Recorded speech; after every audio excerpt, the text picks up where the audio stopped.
Bom, vamos estudar agora sobre o TEF discado. Nós temos aqui uma classe chamada TEF. Tá? Essa classe ela é chamada pelo efetua pagamento. Aqui. Tá? Para realizar a transação e para imprimir a transação. E para confirmar a transação também, né? Então o que é que faz essa classe TEF aqui? Bom, primeiramente ela tem aqui algumas variáveis de controle, o nome da rede, NSU, que é o número sequencial único, identificação, data, hora e valor. Relatório gerencial, transação aprovada, e a conta da linha EOS, já chegou no final do arquivo. Conteúdo do arquivo, linha do arquivo, campo do arquivo e linha. Os arquivos de controle, o arquivo intpos 001 vai ser criado aí na pasta da aplicação, arquivo imprime txt, arquivo tef txt e o arquivo pendente txt. Arquivos de comunicação com gerenciador padrão são aqueles que são criados na pasta rec e resp do gerenciador padrão. Tá? Então, realiza a transação TEF. Essa é a rotina que vai realizar a transação TEF. São necessários 4 parâmetros: identificação da transação, número do cupom fiscal, valor pago pela transação e o número da transação. Tá? Então a gente testa aí se existe o arquivo resp.intpos.sts, né? Para você compreender essa rotina aqui, você tem que dar uma lida na especificação do TEF, ok? A gente vai mostrar quais são os manuais que você vai ter que ler para você compreender como fazer isso aqui. E por que isso foi feito dessa forma aqui. Tá? A gente formata o arquivo intpos 001 com os campos necessários para solicitar a transação do TEF, né? Mandando aí uma CRT. Ok. Tá. Aqui a gente vai começar uma tentativa para saber se o gerenciador padrão ele está ativo, se ele receber o arquivo intpos 001. E aqui vem os resultados. Né? Se o resultado for igual a -2, né? Enquanto o resultado for igual a -2, veja o tanto de coisa que é feito. Né? Eu vou agora ler o arquivo intpos 001. Tá? Vou testar qual é o campo do arquivo. Né? Se o campo do arquivo eu pego a linha do arquivo aqui. Depois, o campo do arquivo eu pego apenas os 3 primeiros caracteres, que é o que vai identificar o campo, esses 3 primeiros aqui, e faço um switch. Se o campo for 1, eu vou verificar se o campo de identificação é o mesmo do solicitado. Se o campo for 9, eu vou verificar se a transação foi aprovada. Se for 28, eu vou verificar se existem linhas para serem impressas. Se for 30, exiba uma mensagem para o operador. 712. Verifique se existem linhas para serem impressas na via do cliente. 714. Verifique se existem linhas para serem impressas na via do estabelecimento. Tá? E aqui eu vou fazendo os devidos controles. Aqui, se linha for diferente de vazio, eu vou imprimir, vou criar o arquivo temporário, o arquivo imprime txt, o arquivo imprime número da transação txt com a imagem do comprovante, para depois eu imprimir isso daí. Ok, eu paro por um segundo, dou um thread.sleep 1000, né, crio o arquivo intpos.sts. Aliás, caso o arquivo intpos.sts não retorne em 7 segundos, eu vou exibir uma mensagem para o operador informando que o gerenciador padrão não está ativo. Ok, se tudo ocorrer bem, eu crio o arquivo pendente txt, né, e finalmente aí, eu deleto o arquivo de resposta do intpos e o arquivo de resposta intpos 01, o STS e o 001. Tá? Então é isso que faz, a princípio, o método realiza a transação. É o método que nós chamamos aqui logo no começo. Se a transação for com TEF, então eu chamo o método realiza a transação. Tá? Depois, eu tenho aqui os métodos ajusta valor do cartão, que é apenas para tirar a vírgula e jogar o valor assim, né? Se o valor ele vem 100,00, para ir para o cartão ele tem que ir assim, sem a vírgula, tá? Esse método faz isso aí. O copy file para eu copiar arquivos de um destino para uma origem, de uma origem para um destino, aliás. O nova identificação, ele cria uma identificação inicial para a transação, né? Pegando aí a hora, minuto e segundo. O verifica se o gerenciador padrão está ativo. Ele vai fazer exatamente isso. Ele vai criar um arquivo com o ATV para verificar se o gerenciador padrão está ativo. E aqui eu tenho o método imprime transação, que também é chamado pelo efetua pagamento. Tá, olha, imprime transação, segundo método que é chamado aqui. Então, ele vai fazer a criação do arquivo tf.txt e vamos utilizar esse arquivo caso ocorra queda de energia para cancelar a transação. Aqui eu tenho um to-do, saber qual é a melhor estratégia para travar o teclado e o mouse nesse momento. É nesse momento que eu tenho que travar o teclado e o mouse. E aí, como é que eu vou fazer? Estou numa aplicação feita em Java, rodando no Windows ou no Linux, se preciso travar o teclado e o mouse. O que eu vou fazer agora? A gente vai discutir isso aqui no EAD. Tá? Eu testo se não é um relatório gerencial, né? Se não for, eu abro um cupom vinculado, né? Passando aí os devidos parâmetros.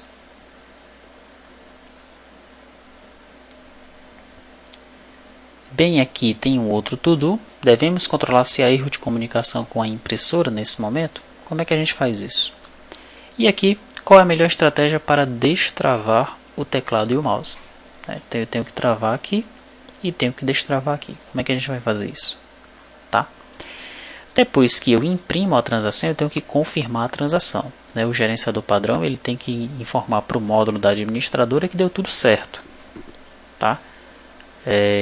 Imprimiu a transação, imprimiu os comprovantes, não teve queda de energia. Se você não informar isso para o módulo da administradora e tentar fazer uma nova venda, vai dizer que tem uma transação pendente, vai dar problema. Então, o confirma transação, o que é que ele faz? Ele pega lá e verifica se existe o arquivo com o número da transação, tá lá no int pos. Se existir, o que é que ele vai fazer? Se esse número da transação aqui for diferente de 0, ele cria um novo arquivo com o número da transação, ele carrega esse arquivo, se não, ele carrega o arquivo resp.intpos 001 mesmo, tá? Aqui ele carrega o arquivo para leitura, ele vai testar se a linha é diferente de nulo, depois ele vai pegar aí o campo da linha, se é 1, se é 2, se é 10, se é 12, se é 27, e aqui ele carrega o conteúdo do arquivo, que vai ser conteúdo do arquivo, mais a linha do arquivo, mais os caracteres 13 e 10. Tá? Depois, no final das contas, ele testa se é 999 e faz novamente uma concatenação. E aqui eu aproveito para pegar o NSU. Esse NSU ele é armazenado na tabela total tipo pagamento, aqui nesse campo. Tá? É o número sequencial único. Se for necessário fazer um cancelamento dessa venda, eu tenho que saber qual é esse número sequencial único. Tá certo? Será que esse é o momento correto de pegar o NSU? Essa é a pergunta que está sendo feita aqui para a gente discutir no EAD. Tá, e aqui eu crio o arquivo intpos 001 da confirmação, passando aí um CNF para o gerenciador padrão. Ok? Será que ele está mesmo armazenando o NSU? Vamos fazer um teste aqui.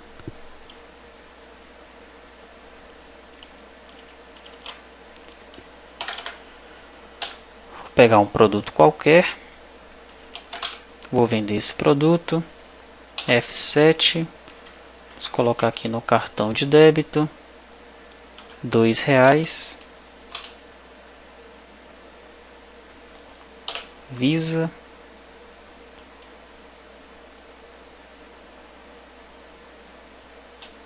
digitei o número do cartão, cartão de crédito, ok. Transação autorizada.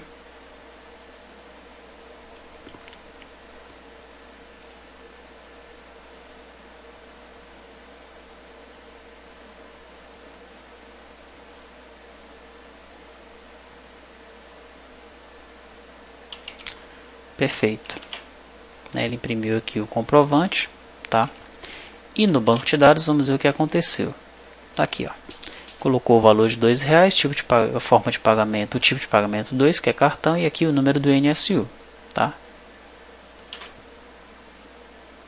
Porque esse número ele também sai impresso aqui em algum lugar no comprovante. Aqui, ó. Tá esse referência do host aí, é o número do NSU. Perfeito? Então isso é o que faz essa classe TEF, né? Essa classe ela não está completa de propósito, né? Que é para a gente compreender o funcionamento dela. É muito importante que você entenda o funcionamento do TEF, principalmente se você for homologar o TEF, ok?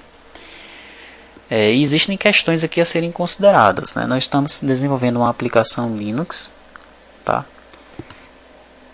Aliás, uma aplicação em Java, né? Que pode rodar independente da plataforma. Nós estamos desenvolvendo ela no Windows, né? Mas ela, teoricamente, é para rodar no Linux também. Só que o gerenciador padrão e os módulos das administradoras são feitos para o Windows. Então, se você for desenvolver uma solução do TF discado, fica complicado, né? E agora, como é que vai ser? Como é que a gente vai carregar o gerenciador padrão e os módulos das administradoras? A gente pode fazer isso via Wine, via emulador, emulando esses programas do Windows. É isso que nós também vamos discutir no EAD, para ver se essa solução é viável, tá? Para fazer o TF dedicado não tem problema nenhum, né? Mais fácil. Existem soluções até para Linux mesmo, vão ficar no servidor, né? Não tem nada de chamar esse gerenciador padrão, nada disso, é tudo automático via servidor. No TF discado nós temos esse problema. Ok? E é exatamente o mercado que a gente quer atuar aí a princípio, no mercado de pequenas empresas, né, que tem um computador, 2, tá? Então eles vão ter TF discado mesmo. Vamos ver qual é a solução mais viável aí para nós trabalharmos com o Linux aí, utilizando o TF discado. Então vamos agora dar uma olhada aí na documentação do TF discado.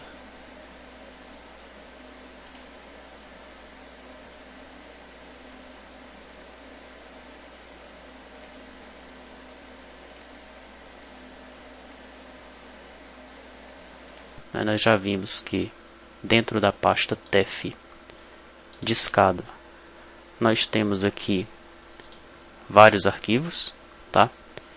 Eu vou fazer aqui um passo a passo para que você compreenda como é que é feita lá, como é que é feita a homologação, o que é que a gente deve fazer para se preparar para a homologação, tá? Um dos documentos que nós temos que analisar é esse aqui, olha, manual para certificação. Vamos abrir esse documento.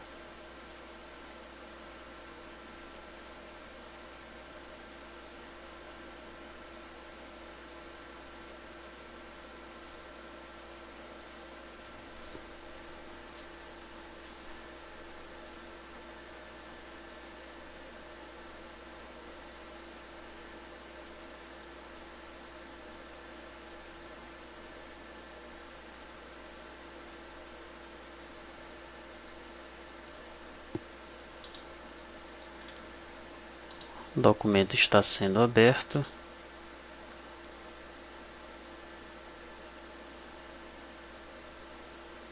Aí está. Então, ele é o manual para certificação das bandeiras, né? Da American Express, Redcar e da Visa. É um documento de 50 páginas, como você pode observar aqui embaixo. Aí, manual de certificação, versão 2.0. O que vai ter nesse documento? Configurações mínimas, o fluxo, a troca de arquivos que existe, né? Nós vimos isso lá no manual do gerenciador padrão. O fluxo das transações TEF, ele traz aqui os cuidados para a certificação, telas, modems recomendados, procedimentos para o checklist, quanto às certificações, regras para participação e as regras do processo de certificação. Certificados de compatibilidade, processos pós-certificação, comercialização e informações complementares. não precisa dizer que você vai ter que ler esse manual, né? Nós vamos ver aqui apenas alguns detalhes interessantes nele, tá? Mas você precisa ler ele de cabo a rabo, do início ao fim, ok? De preferência, abra com o Word da Microsoft, né? Você vê que com o OpenOffice aqui vai ficar ruim de ler. Vai falar das operações, o fluxo que nós já vimos. Essa parte aqui é muito importante, cuidados para certificação, não que o restante do manual não seja importante, tá?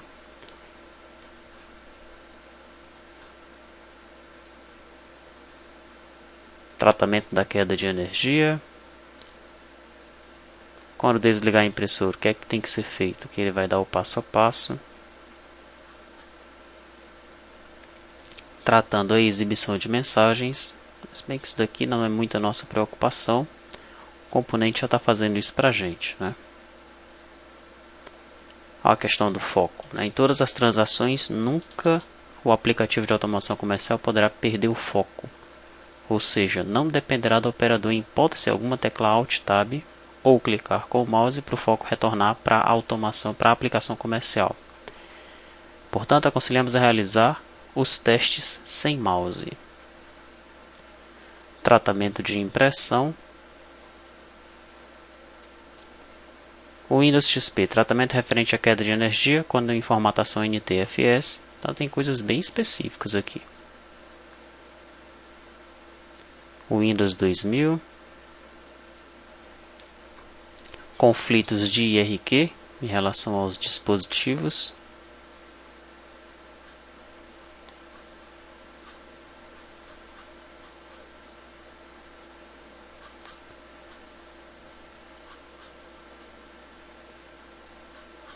Ele está fazendo os testes no modem. Transações com mais de um cartão.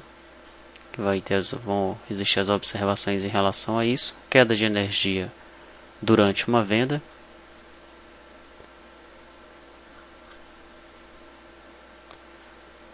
O fluxo a ser respeitado quando o aplicativo de automação comercial permite pagamento com mais de um cartão. E aqui tem o fluxo, tá?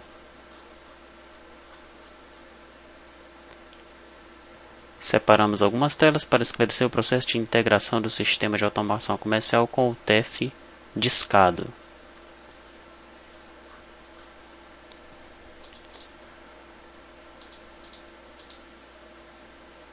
Aqui ele traz uma lista de modems recomendados, né? Você deve ir com um desses modems aí quando você levar o seu equipamento, tá? Você vai precisar de um equipamento com modem, precisa levar um pinpad e uma impressora fiscal, além do próprio computador, né? Procedimentos para o checklist.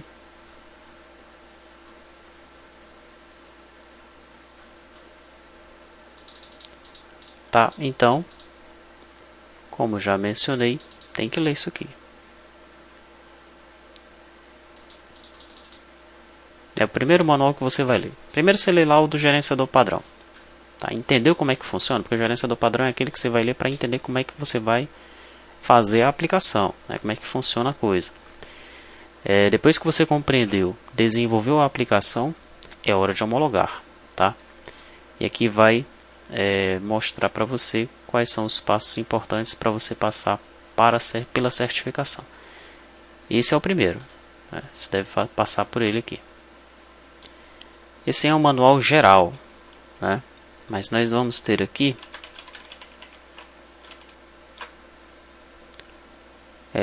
cada operador vai ter o seu manual. Por exemplo, manual do Redcar.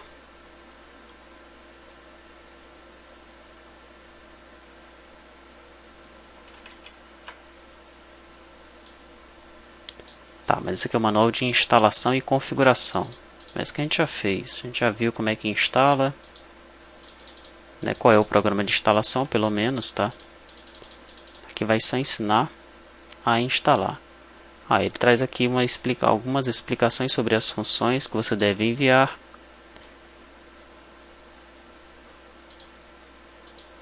É legal também dar uma lida nesse manual aqui, tá?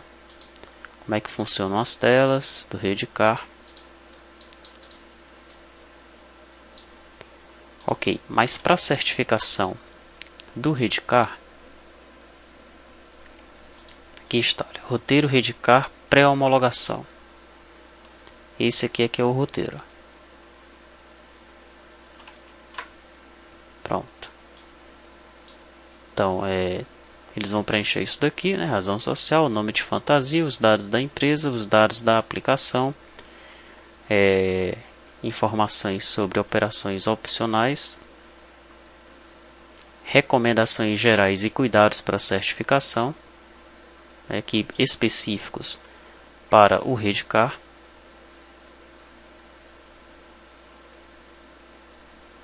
Várias observações. Quais são os procedimentos que serão avaliados nos testes da certificação?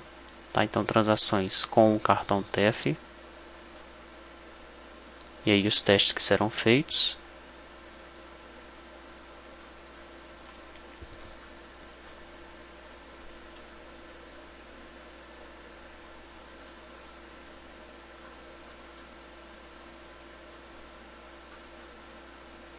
Procedimentos a serem avaliados nos testes de certificação. Então, transações agora com múltiplos cartões. E aí vem vários testes, 30, 31. Tá. E nesse momento aqui, que vai começar mesmo a lista de testes, que é o checklist, ok? Então, primeiro teste. A aplicação vai mandar o comando ADM. Então, você deve digitar aí qual é a ação. Digitar a razão social da software house a ser certificada no espaço em branco. Resultado esperado, a configuração é efetuada. Tá? Não há impressão de cupom. Ok? E aqui o homologador vai colocando aí qual foi o resultado obtido. Então do teste número 3, CRT. Vai mandar aí uma requisição para venda no cartão. É um teste de venda. Então, com a automação comercial aberta, finalizar o GP e realizar uma transação de venda. Executar o procedimento contido no item 15, teste de verificação do status do GP, do gerenciador padrão. Ok? Teste número 7. É uma venda crédito à vista. Então, vai fazer a verificação do troco e demais situações envolvendo valores passados ao gerenciador padrão. E aqui vem os resultados esperados. Aí por aí vai. Então tem diversos testes, são 28 aí ao total. Vamos ver se tem mais. Tem mais aqui embaixo, né? Os testes abaixo também deverão ser realizados se a aplicação comercial for trabalhar com pagamento com múltiplos cartões. Então, caso a aplicação trabalhe com múltiplos cartões, esses outros testes aqui serão realizados até o teste de número 34. Ok? Então, depois que você lê aquele roteiro de certificação geral para todas elas, você começa a ler os específicos, que tem detalhes específicos para cada uma das administradoras, tá? Esse aí é o roteiro da Redcar. Quanto à Visa, a Visa você vai ter módulo VisaNet, tem o manual de instalação aí desse plug and play. Você dá uma olhada para instalar o módulo da VisaNet. Mas nós estamos interessados nesse momento aqui no roteiro de certificação do VisaNet e o checklist. Então tá, primeiro documento, procedimentos básicos para o checklist.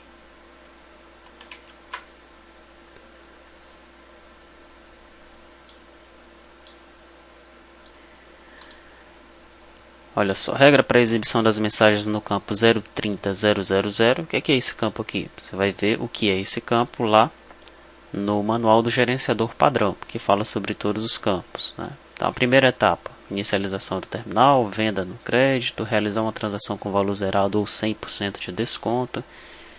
E aqui vão existir vários testes para serem feitos, né? Que são os procedimentos básicos para o checklist, para você ver se sua aplicação está fazendo realmente tudo isso daí. Aqui vem o relatório das ocorrências de erros durante a certificação. Depois disso, tem o roteiro de certificação VisaNet PayGo. Opa, cliquei foi no Plug Pay. Dá uma olhada nesse Plug Pay aí. Esse Plug Pay é o que nós estamos utilizando aqui.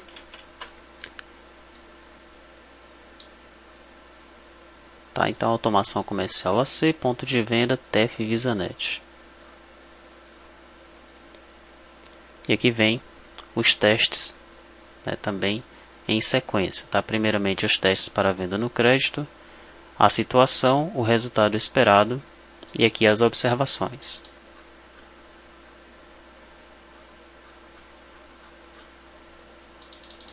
Ok, tem vários testes nesse daqui também, né? No total aí são 63. Né? 63 testes aí no total, tá? Então passou pelo roteiro do Amex ou da Redcar, passou pelo roteiro da VisaNet, o próximo é o roteiro do Amex, né? Então nós temos aqui os manuais, manual operacional e manual de implantação. Esse manual operacional é só para você compreender como é que instala o módulo do Amex na máquina do cliente, né? E como é que o módulo funciona, tá? Vai ficar aqui em terceiro lugar. Então vão existir aí as observações. Temos o roteiro de implantação.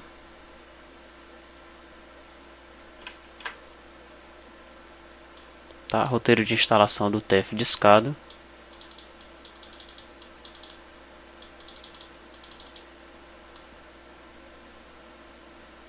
Ok, apenas para você entender como é que funciona a instalação, como fazer os testes aí com alguns modems. E finalmente nós temos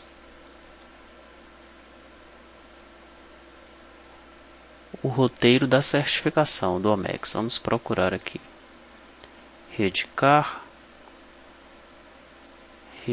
aqui, ó. Roteiro de certificação do Amex. É de se esperar que seja algo parecido com os outros, né? Primeiro você vai preencher aí os dados da empresa e da aplicação. E aqui o do Amex já começa com os testes, tá? Mesma história, né? Vai ter o teste numerado aqui na sequência. Um comando que deve ser enviado pela aplicação. A ação esperada, a ação que deve ser feita, o resultado esperado, o resultado obtido. E aqui algumas observações sobre aquele teste que está sendo feito.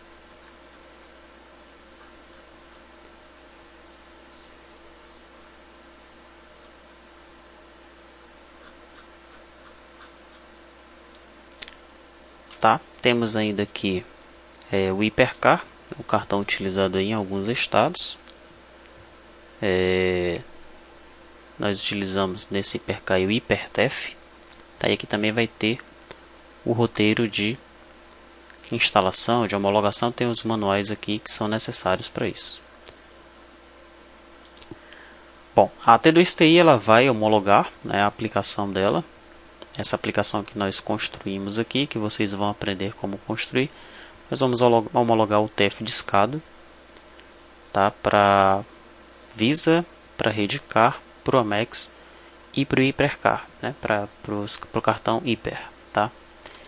Eu gostaria de fazer os testes juntamente com vocês no EAD, tá? Visto que a compreensão desse assunto é de suma importância. Tá? Como eu já falei anteriormente, você não pode homologar o TEF sem saber exatamente o que está fazendo. Okay? Por isso que será dada muita atenção para o suporte em relação ao TEF, né, lá no EAD. Ok?